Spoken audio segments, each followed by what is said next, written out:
Republican battle for a new House Speaker has descended into an even bigger mess this morning, just one day after the party nominated Majority Leader Steve Scalise for the position. The Louisiana congressman withdrew from the race last night. I just shared with my colleagues that I'm withdrawing my name as a candidate for the Speaker designee.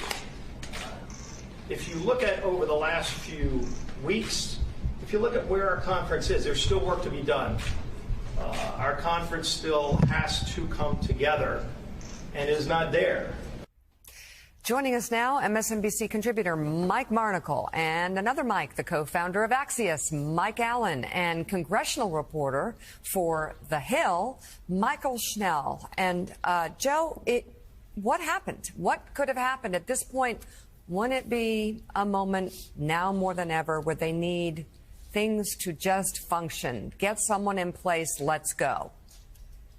It is inexplicable. I mean, I don't know of any political party that would ever act that way. We had a problem with Newt Gingrich. We took care of that problem in between sessions, and he moved on. And Republican, John Boehner complained about his problems, and for good reason. Paul Ryan quietly would grouse about it, but things were done in a somewhat orderly process. So you didn't have this happening in the middle of two of the biggest wars in recent history. And so it's a recklessness. Yeah. It's an irresponsibility. Yeah. It's a lack of leadership, the likes of which none of us have ever seen from the House or the Senate, really, in our lifetime. It seems to me, Jonathan Lemire, it's one thing when you have 8 people deciding they're going to go their own way.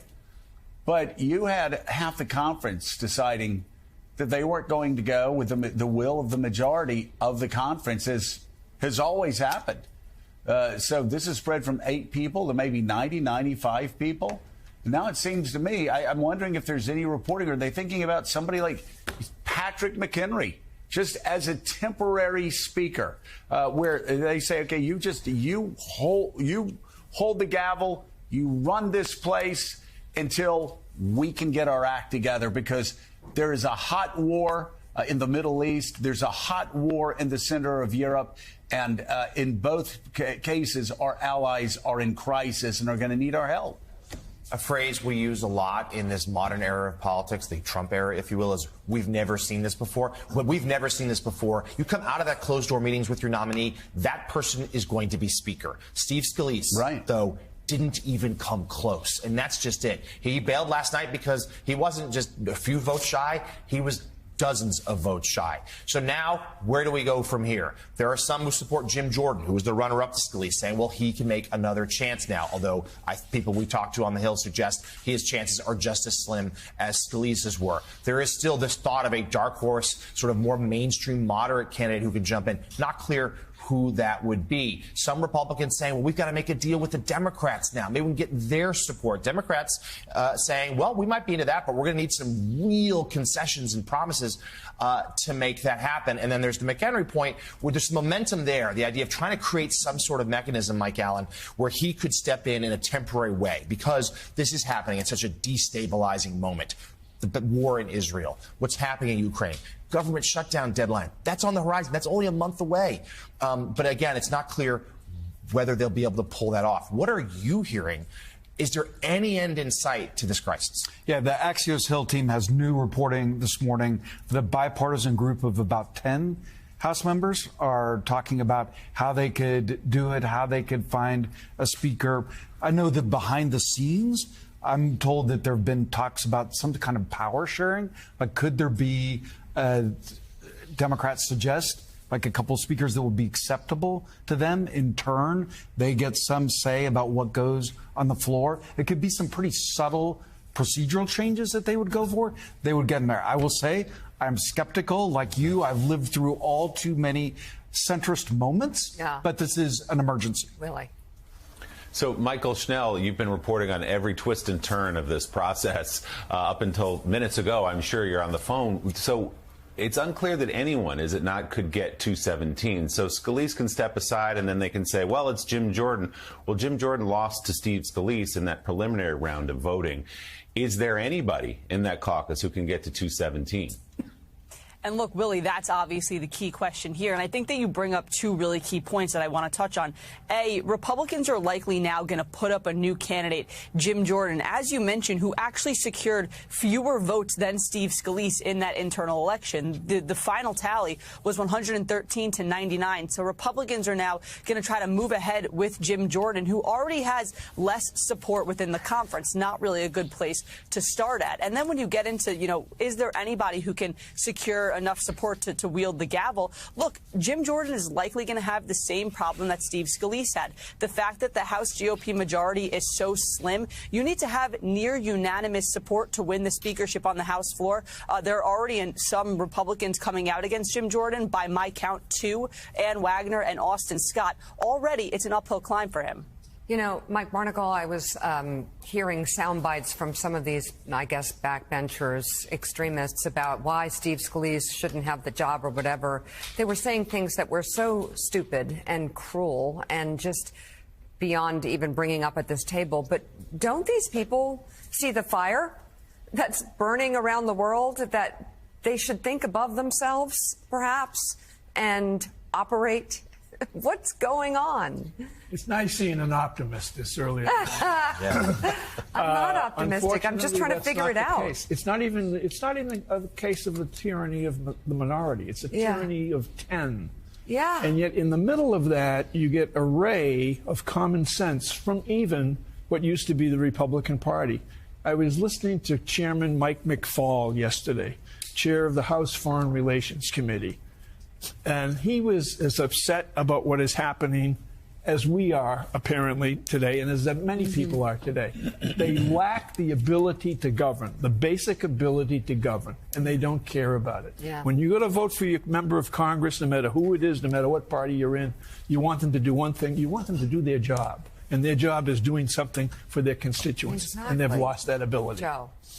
Well, and you are so right, and I'm so glad you brought up Chairman McCall. He not only is right on this point, he's been right on Ukraine. Absolutely. He's actually been pushing the Biden administration to move further and move faster with the deployment of weapons. I know, because I was on the Hill a few weeks ago. I know there are Republicans who want to get this moving, and they are enraged.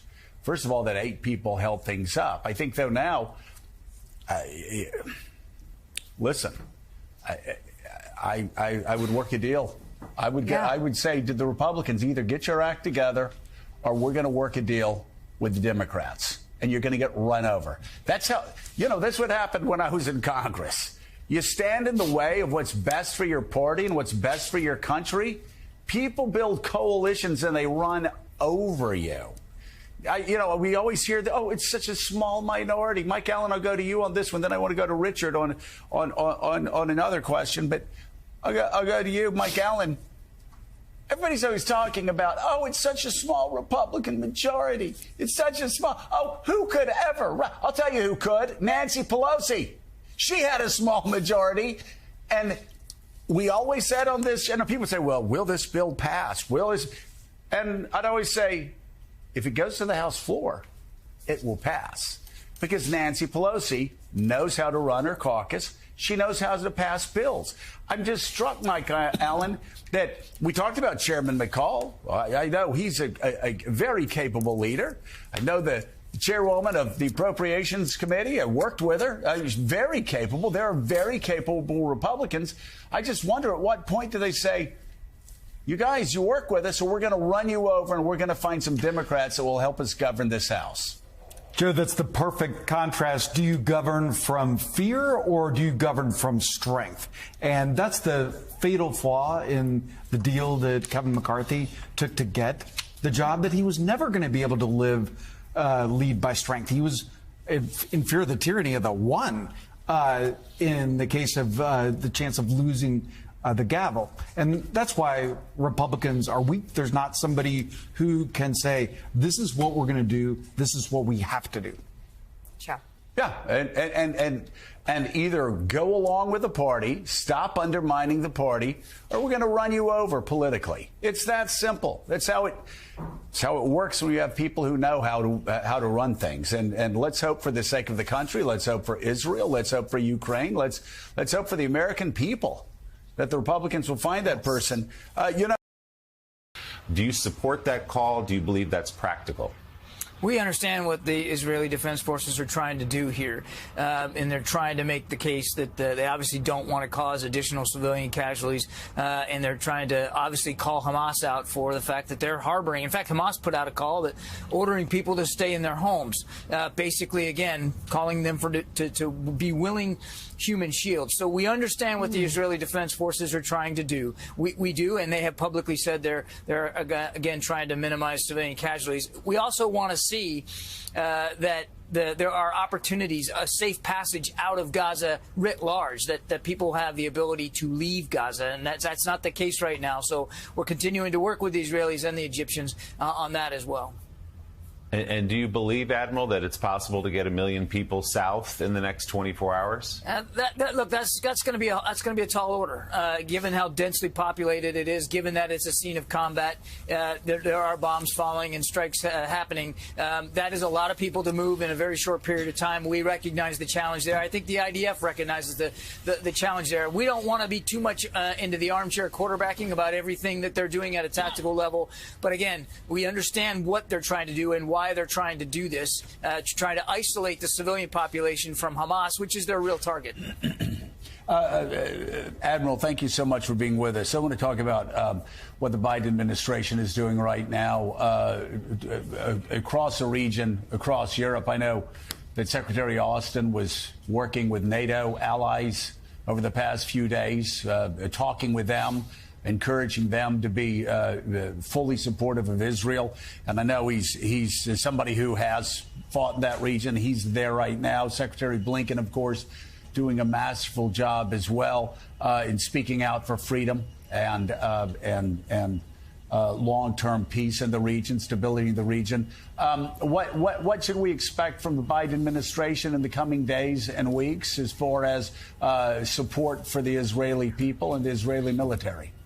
The first thing that you can expect us to be right on is about additional military assistance for the Israeli Defense Forces. In fact, as you noted, Secretary Austin is in Israel today. He's expected to announce yet more military assistance, more weapons, more capabilities coming to Israel. And I would expect that you're going to see, Joe, in coming days and weeks, sort of a drumbeat of that additional support that we know that they're going to need. Now, they're a very capable military, but they certainly do need additional munitions and weapons, and we're going to do that. The other thing I think you can expect from us, Joe, is to continue to work very, very hard on the hostage recovery issue. Now, I don't have any options to speak to today, and obviously we got to be careful what we say publicly, but I can tell you hour by hour here at the National Security Council at the White House, we're focused on this problem set and trying to get as much information as we can about who's hostage, where they are, right, in number of groups that they're in, and maybe if they're being moved around. So we're going to keep working that. Can I ask you a follow-up on that? I know we have a very complicated relationship with Qatar.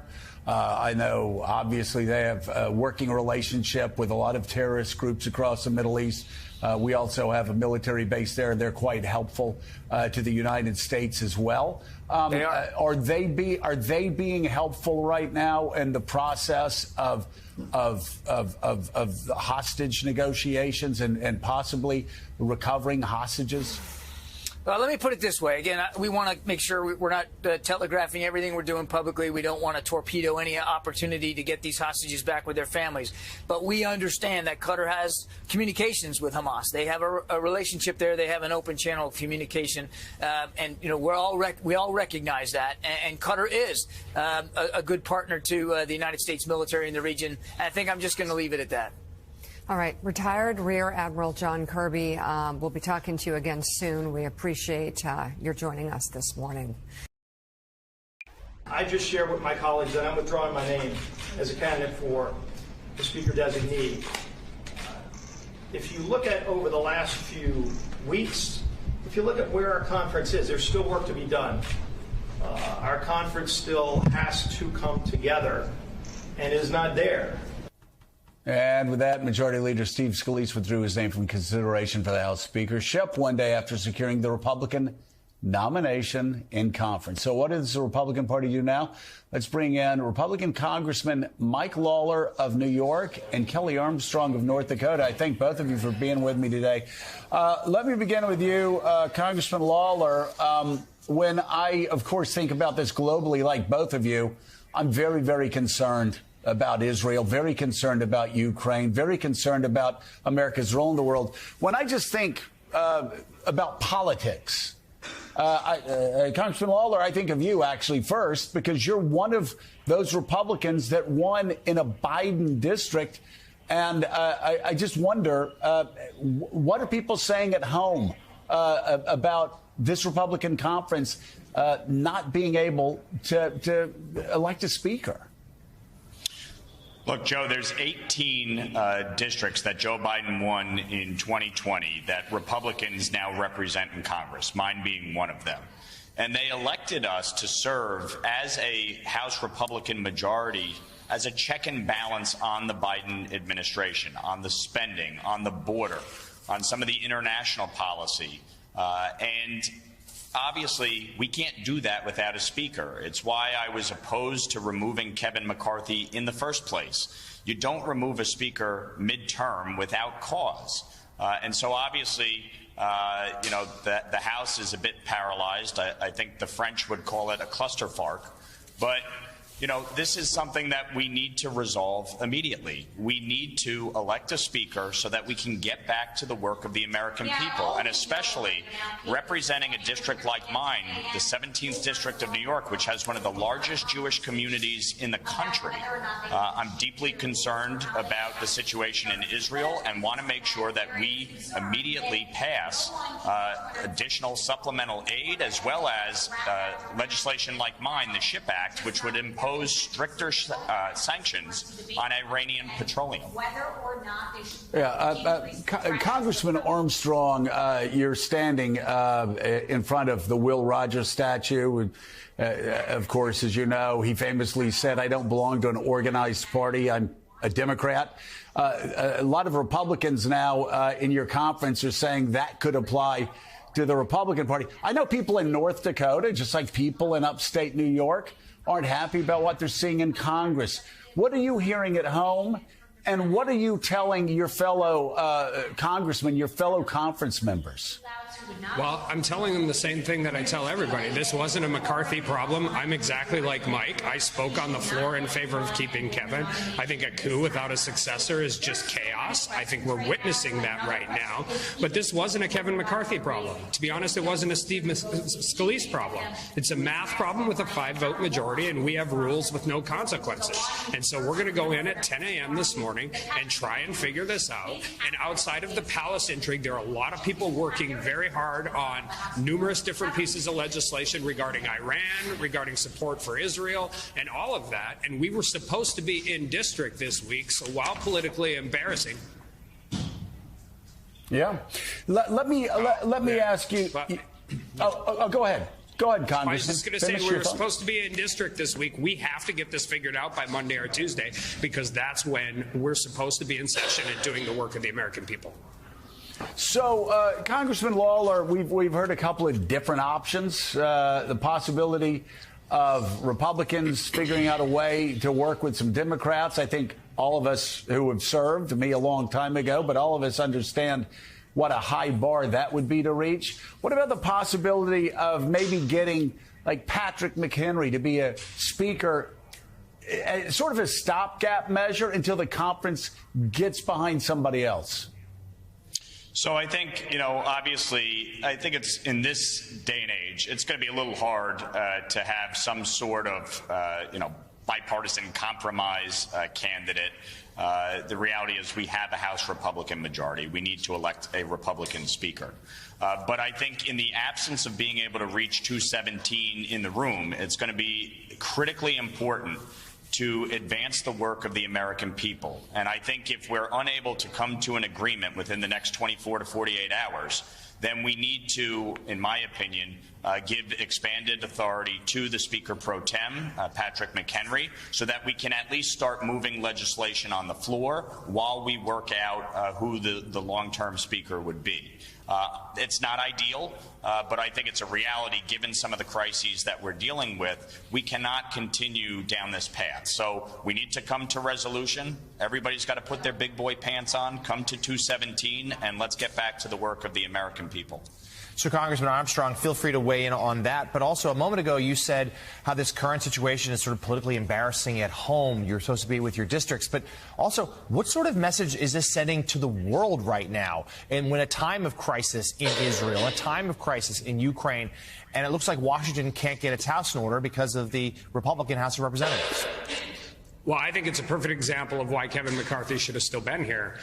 There is nobody whose bona fides on the relationship of the United States and Israel are as good as his. In fact, he was the first person to come out and lay out a speech and a plan and what we should be doing as Congress. And yes, as Mike said earlier, the American people sent Republicans to Congress to be a check and balance on the Senate and the White House. We need a Republican leader showing the world that we are capable of doing these things. And so when we don't have one, it is not great for us internally. It is not great for the country. And no, it's not great for the world. Congressman Lawler, I just want to finish with you because last segment we were talking about how the terror attacks, whether you're talking about Hamas or Hezbollah, whether you're talking about Islamic Jihad, it all starts in Tehran with the leaders there. And of course, they're funded by oil. That's just it. They're we talked about the $6 billion fund that came out of a waiver for South Korea in 2018. What do we do as a country to turn the screws on the money, the petrodollars that are flowing in and out of Tehran? Well, the biggest purchaser of Iranian oil is China. And the SHIP Act is intended to impose sanctions on anyone who purchases, transports, refines Iranian petroleum.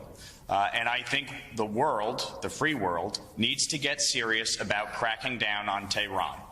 They are the biggest state sponsor of terror. They fund and back Hamas, Hezbollah, and other terrorist organizations with the express intent of wiping Israel off the face of the earth, period. So there is no moral equivalency here. We must stand shoulder to shoulder with Israel and support them in their efforts to eliminate Hamas and any other would-be bad actors who think this is the moment to strike. I can say unequivocally that would be a disastrous mistake for anyone to take action at this moment. We need to eliminate Hamas. I fully support Israel in its right to exist and to defend itself, and we need to crack down on Tehran like never before, because the Iranian petroleum is what helps fund the terrorism, and it needs to stop. All right, Republican Congressman Mike Lawler and Kelly Armstrong, good luck getting to 217. Hope to see you again soon. When Hamas brutally ambushed Israel on Saturday, Democratic Senator Cory Booker of New Jersey was in Jerusalem for meetings about the Abraham Accords. And Senator Booker joins us now here on set. He's a member of the Foreign Relations Committee. So many nightmare stories that you experienced firsthand with the people you were with.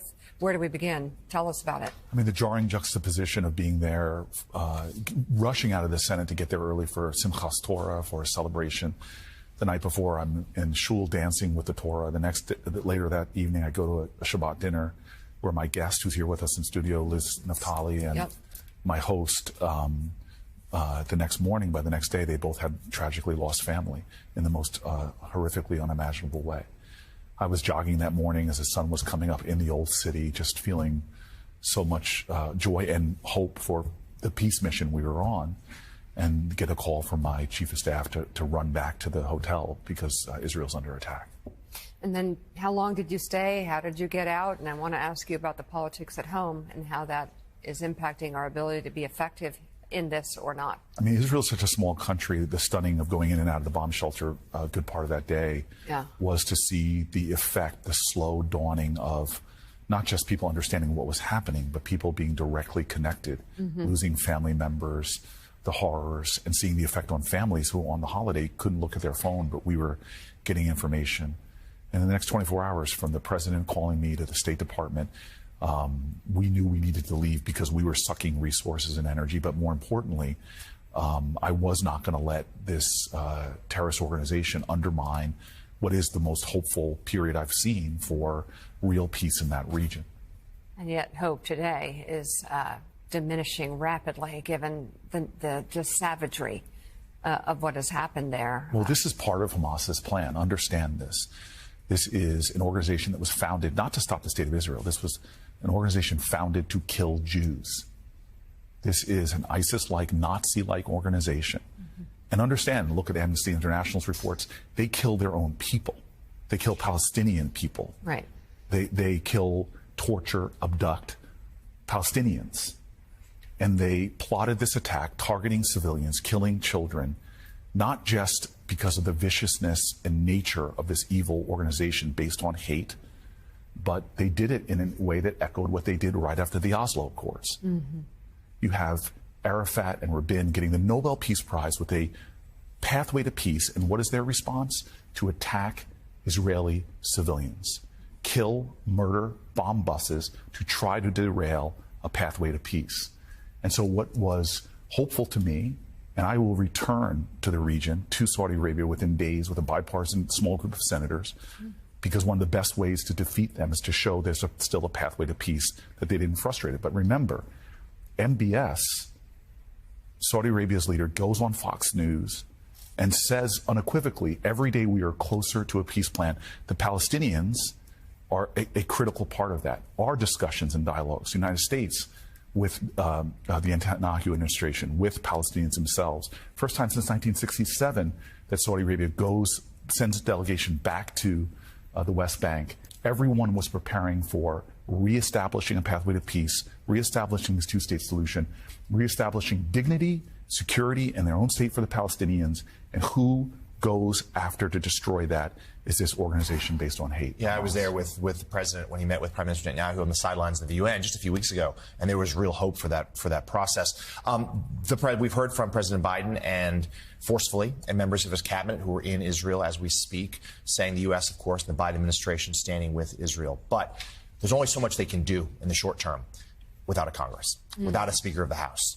And there are seemingly Republicans are no closer to getting one anytime soon. So tell us your level of concern as to what you're able to do, limiting what the Senate can do, what Congress can do, if the Republicans can't get their house in order. First of all, I'm grateful for senators on both sides of the aisle, the conversations I've had, the focus we've had in the Senate, leaders about the crises before us.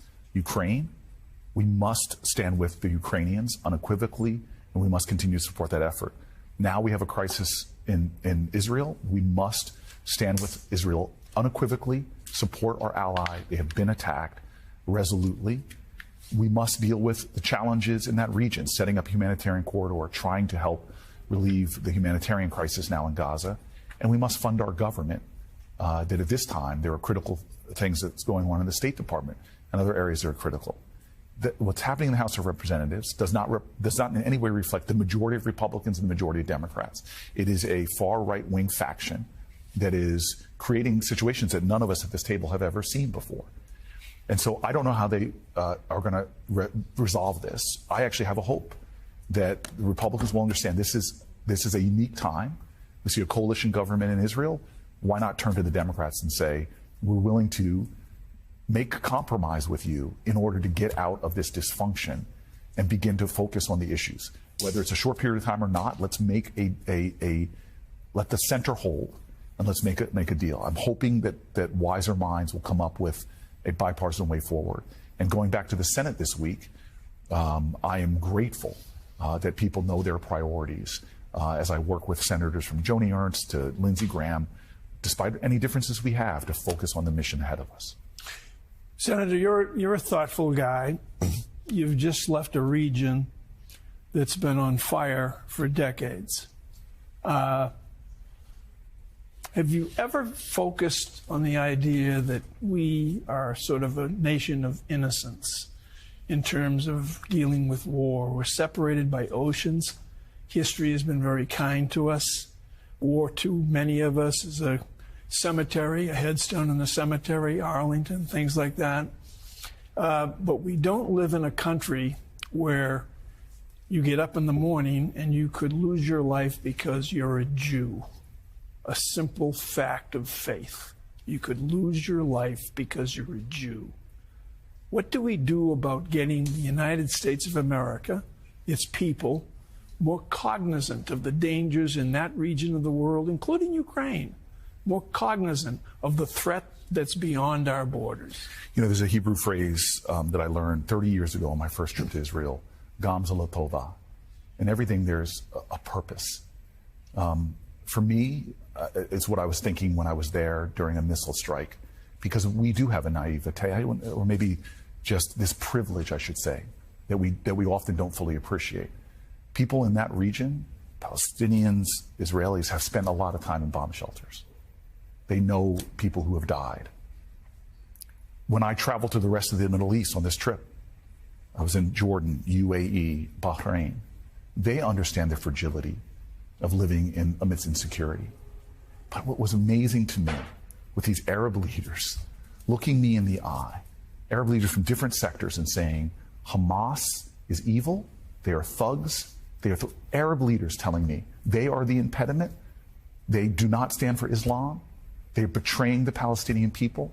And they had receipts that most Americans forget in history of all the things that Hamas has done to undermine a pathway to bringing to that region what they yearn for, to normalize with Israel, to share resources. Right now, there are projects going on in Jordan to share water and energy from solar arrays with the UAE is involved. There's so much going on that most of us don't know, but in the Senate, we do know it. That's why I'm one of the co-founders of the Abraham Accords. So I am not going to let this evil organization, who Arab leaders are saying must be taken out if there's going to be a pathway to peace. But I know that the pathway to peace is something that we have to double down on more than ever, because Palestinians deserve human rights. They deserve their own state. Israel deserves security and their own state, the right to exist, the right to thrive. But more importantly, hearing Arab leaders understand that it's not just about peace and security. We can go to a higher level: technology, innovation, energy, prosperity. That's the future of the Middle East. And we all in America have to do everything we can to support that end. So, Senator, Jonathan Lemire talked about some of the challenges we're facing here at home in Washington that impact our ability not only to function as a government, but also to lead by example in the world. And there's another big story that's kind of, we haven't really gotten to it given everything that's going on, and that is Senator Bob Menendez, a superseding indictment now, charging him of conspiracy to act as a foreign agent for Egypt. You're a member of the Senate Foreign Relations Committee. He was head of it. You're on the Senate Judiciary Committee. Do you think he should step down? Yes. But let me just say to you very pointedly, I think this is more personal to me than any other senator. Bob and I have served together for 10 years. He's been my senior senator. Nothing in these indictments comport with the man I know. Mm-hmm. Their indictments are shocking, sensational, and I defended him in his first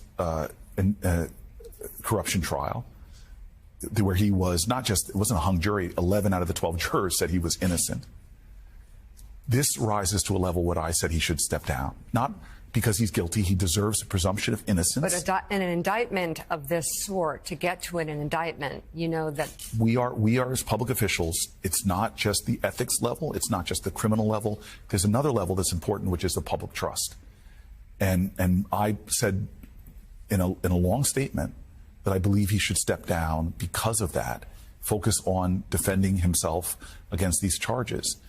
I'm hoping he comes to that conclusion, but at the end of the day, that's his choice. There will now be ethics processes going on, criminal proceedings going on. This is a very difficult time. But again, the direct answer to your question, do I think he should step down? Yes. Democratic Senator Cory Booker of New Jersey, thank you very much for coming in during this really difficult time to try and make sense of it all. Police across the country have stepped up patrols of Jewish businesses and synagogues after calls for attacks on the U.S. increase online. A former Hamas leader called today to be a global day of anger in support of the Hamas terror attacks in Israel. Multiple law enforcement officials are telling NBC News they are monitoring, quote, a lot of chatter on social media, but say none of the online threats are specific and credible. In New York, the NYPD ordered its entire force to be in uniform and on patrol today. They will have additional security at large gatherings as well as Jewish community, cultural sites, and synagogues. Let's bring in right now Rabbi Matthew Gewertz and staff writer for The Atlantic, Yair Rosenberg. Thank you both for being with us. Rabbi, let me begin with you. You have spoken about how in your life in America, this is the most terrified you have seen members of the Jewish community. What comfort can you provide today for members of the Jewish community, not only in your congregation but across America?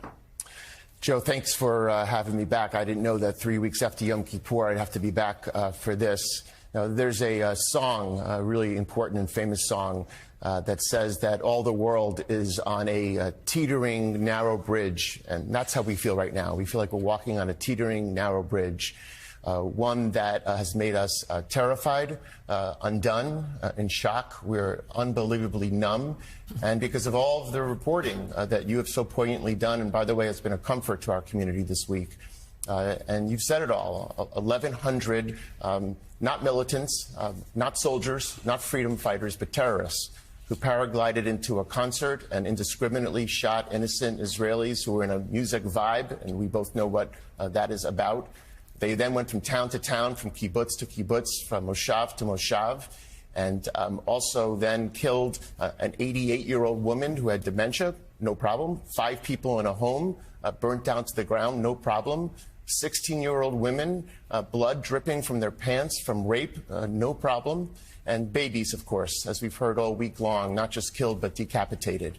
So that, with the significant uptick in anti-Semitism, has made us terrified. But the second part of that song says the principle is that we're not going to be scared. So we're terrified, but we are not going to be paralyzed. We will not be paralyzed because I've seen Jewish unity locally here in America that I've not seen in years. Thousands of people within hours showing up in solidarity. You see in Israel, we're talking about Benny Gantz and Bibi Netanyahu. I'm not sure if there's more enmity between 2 politicians than there is between the 2 of them, who have come together in a unity government because they know there's an enemy bigger than they are. And then finally, we're not going to be paralyzed because I feel clear-eyed. I feel like there's moral clarity here that I have not seen actually in decades, and I'm happy to go further into that. Because all of that, yes, we are terrified, but we will not be paralyzed. Rabbi, it's a pleasure to talk to you. There are a lot of afraid people out there. One of my friend's daughters said to her, is there going to be another Holocaust here? It's important to remember that the brand mission statement of the Nazis is no different than Hamas. For anybody that doesn't have the clarity, it's really, really clear. Talk about, and Joe talked about this earlier, the unfortunate similarities to the Holocaust and why people are so afraid. It was just in our lifetime that 6 million Jews were slaughtered. And the same, people keep saying the same thing's happening. The same thing's happening with the silence that's coming from so many people about what's going on.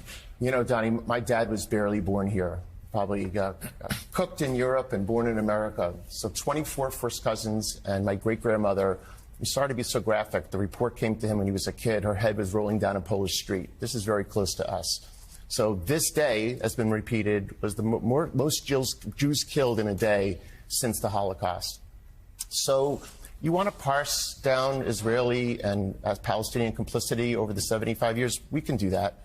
But the truth is, the reason this is different, and Martin Fletcher said this earlier and Joe said it earlier, it's right there in the charter. It's not about land. This is about killing Israelis and eradicating Jews any place and everywhere. And that's why this reminds us of that. So if never again means never again, then never again.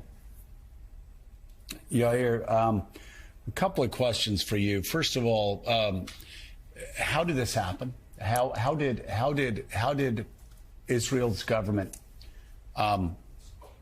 how were they so ill prepared, and not just at the initial attack, but you know, we heard the heroic reports about the retired general who was on a bike. He heard that people were in trouble. He got a pistol. He got in his car and he went down and he was a hero. He went down and saved lives. So that's the first question. The second question is we look at the possible invasion of Gaza.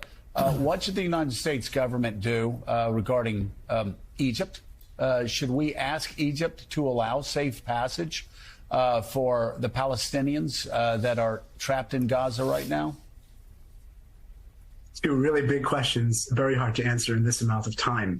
But they're the good ones, which is, how did this happen? How does this vaunted Israeli security establishment miss something of this magnitude? It's the greatest failure, certainly since the Yom Kippur War 50 years ago. And there'll be a tremendous inquiry into this within Israel, and they'll find out a lot more. It seems clear at this point that there were intelligence signals that were missed. This happened before 9/11 as well. There usually are inklings of something, but people just miss what happened, and then afterwards they put it together. And you mentioned like these Israeli generals, and others who like basically civilians, often in their 60s, these generals who like come out of retirement and start rescuing civilians. It's actually extraordinary, but it's also evidence of failure, right? That the people have to, that other experts and basically people who know what they're doing have to come out of retirement because the institutions have failed. And I think part of the inquiry into this will eventually reveal that Netanyahu's current government, which as we know has many, far-right elements and a lot of cronies that he had to give power to in order to create it, those people were not really qualified necessarily for their jobs, were not on top of their briefs, right? And so you have these posers who have now been separated from the professionals by crisis. And I think that's more and more that will probably come out in terms of Gaza and President Biden and, the situation there. So you definitely would like, and I'm sure the administration is working on this, you would love to let Gazan refugees into Egypt. Because they are in this tiny, tiny enclave. We have nowhere to go. As we all know, they are basically hostage to Hamas. They are not responsible. They haven't been able to vote since 2006. But Egypt has resisted for a very, very, very long time letting any Gazans in whatsoever for a whole bunch of reasons. And they are continuing to say, we are not going to let anybody in. People do not realize, people talk about Israel surrounding Gaza, that part of the border of Gaza is the border with Egypt. That is the border you could let people out of. You obviously can't do it on the front, but you can let people out through the border of Egypt. I'm sure there's intensive diplomacy going on around this, but at the moment it has not yet succeeded. So, Rev, we just heard so powerfully from the rabbi about the impact on his community. Talk to us, though, about, do you see signs of hope that so many different faiths are rallying together to support the Jewish people right now? I think that the sign of hope is in that when you come outside of your comfort zone, come outside of your tribe, so to speak, and stand up for what's right for others, that's what gives people hope. And that's why I'm glad that I have been able to work with Rabbi Presner and Jonathan Greenblatt over the last several years. Because I challenge people when, if it was Trayvon Martin or George Floyd, where are y'all? Well, they won't have to ask where I am. I'm going to stand up for that slaughter that happened in Israel and stand up for the rights of Palestinians. And the last word to you, Rabbi. Yeah, well, first of all, Reverend Al, that means everything to us, and we will be there for you the way that you are there for us right now. Last word is I was on the set 3 weeks ago. One night, my daughter had to run out of her first high school football game as a freshman because there was a fake gun incident there. The next night, we were swatted, the beginning of Rosh Hashanah, the beginning of the Jewish New Year. I saw tears streaming down her face, and then last night she wrote to me and to my wife, said, Mom and Dad, is this the day tomorrow that we're going to be bombed? And then you think to yourself, this is the world in which we're raising our kids? Well, the Jewish national anthem, Hatikva, is not about pride. It's about hope. And not that everyone else doesn't have hope, but I feel like it's in our DNA, that our faith, which is not blind belief, it's doubt plus belief equals faith. And I believe with God at our backs, that even as horrible as things are, that we shall overcome. And Rabbi, this morning, the words, I will only give you the words in the few seconds we have remaining, that our Secretary of Defense said in Israel. America supports Israel. That is not negotiable. Rabbi Matthew Gewertz and the Atlantic's Yair Rosenberg, thank you both. And please come back. We would love to hear more from you as soon as possible. That does it for us this morning. Jose. Guess what, guys? Did you know it's Mike Barnicle's birthday? Yeah, it's 39th again. There we go. Yeah, I told you it was your special day when I walked in. And Mike got really mad at me when I tried to wish him a happy birthday this morning. I appreciate that, Mika, but let me tell you something. At this stage in my life, if I wake up every day is a special day. Every day is a special day if I wake up. Well, it's a very special day today because here's just a tiny snippet of what we're treated to from Mike every morning right here on Morning Joe. We have MSNBC contributor Mike Barnicle. Mike Barnicle with us, veteran columnist Mike Barnicle.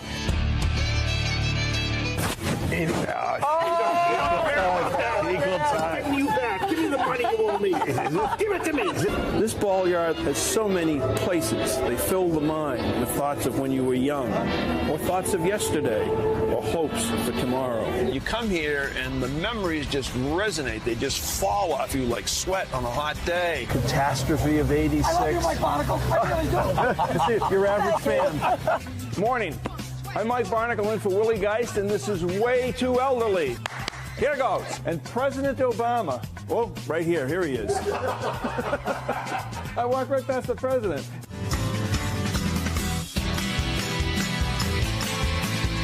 If you look at your life as a 15-round title bout, you've been knocked down several times, gone to one knee. You always get back up.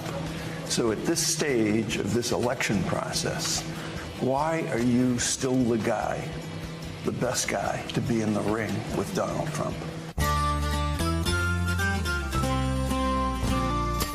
This is a crime syndicate that's been operating in full view of the American public, which says a lot about us, that it takes these hearings to awaken and alert some people to the misbehavior, to the criminal behavior of one administration, the Trump administration. This country has suffered great damage, none more so than the injection into the political bloodstream that the election of 2020 was fixed, was rigged. What would you do if you were elected about Aleppo? About Aleppo. And what is Aleppo? You're kidding. No.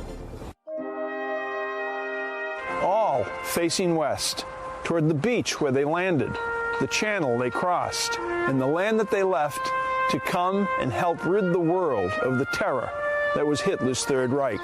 I think that it is unfortunate, it's impossible, of course, that every American cannot get the opportunity to stand on that hallowed ground.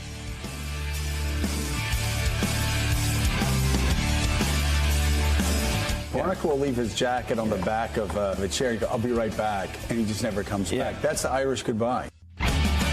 Nice. So legendary. He really, so handsome. He is legendary. And, you know, Willie, it is. I mean, for younger people who know Mike over the last 16 years on this show, that we've been so blessed to have him here. Many don't even, younger people don't understand. He's one of the greatest columnists of the 20th century.